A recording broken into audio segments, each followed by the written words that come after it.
Hey YouTube, Mayhem here. I just want to do kind of a quick video as we finish up with all the camping stuff. We went camping, well, 2 weeks ago now, and we're still kind of cleaning up and filing away everything and all that. And one of the things that makes a good camping trip great is planning. And I do some of it. My wife, over there's a hooch. Here she is. Does a lot of the planning as well, as far as meals and equipment, what we're going to take and everything. This is something that we do when we come back from our camping trips. We'll clean all our equipment, go through it and look at it, and then we'll kind of not really set it in piles, but we'll go through and we've got lists, and then we'll look at everything that we used and that we didn't use, not counting like medical stuff like first aid kit. Stuff we didn't use, we're probably not going to carry with us next time, because even though we do car camping, there's just so much you can carry in a vehicle until you get overwhelmed, and then you might as well just stay at home. So I'm going to flip you around in just a second. I'm going to go over a list. This was generated from the internet. Years ago I did have like a Word document that I had made, and it worked pretty good. This one is a little bit more in-depth, so I kind of like it better. So we're going to flip it around, show it to you, just how we do it, make it fun. More to come. Okay guys, now we're back, and this is kind of what I wanted to show you. I can zoom in on some of it. This is a camping checklist. This is from rei.com. It's a really good website.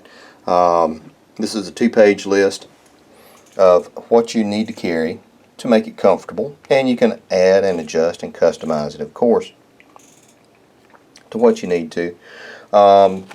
As far as like fishing gear, this is something that we had done. We had to renew our licenses, and I made a note, we need to have our licenses renewed.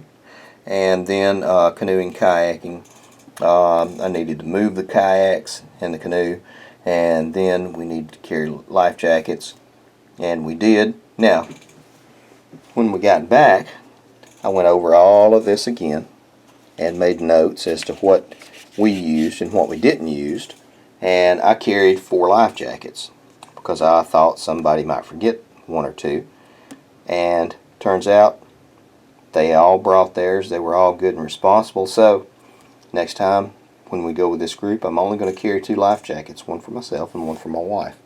And it goes down to this was something that we talked about carrying, an ice cream maker, how to make homemade ice cream. We did not carry it. We decided not to. And then playing cards. We didn't carry playing cards. We didn't have time really to do anything.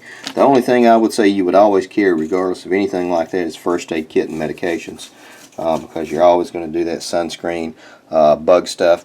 Now, we did get eaten up by ticks while we were there, so I would say add some type of insect spray, and before I set my tent down, and of course not spray it on the tent because it reduces the water, it's not waterproof, but the water resistance of the tent.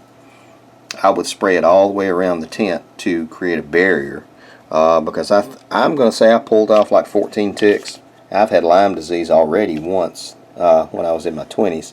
I have no desire to catch it again.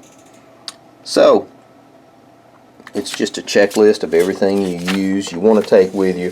Whatever diets that some people are on, if they are you know, have an allergy to seashells or stuff like that, or shellfish rather, not seashells. But you would want to just kind of make notes and everything. We did really good. We had a good time. A couple of things I forgot to bring with us. We did not really miss them that much. That's always the case, so you always try to do better. And these lists just help make it a little more fun. As an end result, it makes it seamless, and it looks like you just threw your stuff together and it worked well. More to come. She's so stinking cute. You're going to get in trouble. I'm going to keep her around for a little while. I may not keep you, I'm going to throw you away. You better hush your hole, lady. We're on camera. So, in a nutshell, it's kind of ran on a little bit longer than I thought. That's it for me. I did want to just show you behind the scenes, what you do to make a trip fun. And with kids, there's even more planning involved, because you want to make them keep an interest, and they have an interest span of about like that nowadays. So you got to make it fun, outdoors, rural, camping, canoeing, water, and then you got to make it kind of normal with all the other stuff they do. You just can't throw them in the woods like our dads did. But I just wanted to spin you around and show you one thing. Pete, this is my desk. That I do a lot of editing and work in the real world from this desk. I do a lot of my videos from this desk as well, and people say, well, you know, where do you do this stuff? It's right here. I use an Apple computer for my videos for YouTube mainly. I've got a backup that I use, and then you can see off here, this is one of my, I keep this on my desk all the time. It's a 9mm as well, and people say, well, okay, that's great. I am one of those people like that, and they say, what do you watch? Well, like right now, I'm watching Mike Maron's new video, Done But Not Done. So, go take a look. He's good stuff. He's one of my admins on Southern Off-Road Mowers. I think I will start highlighting these guys. I can't pay him, obviously, but I sure can mention him. He's done really good on his videos. He does some good builds. Thanks for watching, guys. Y'all will make some mayhem.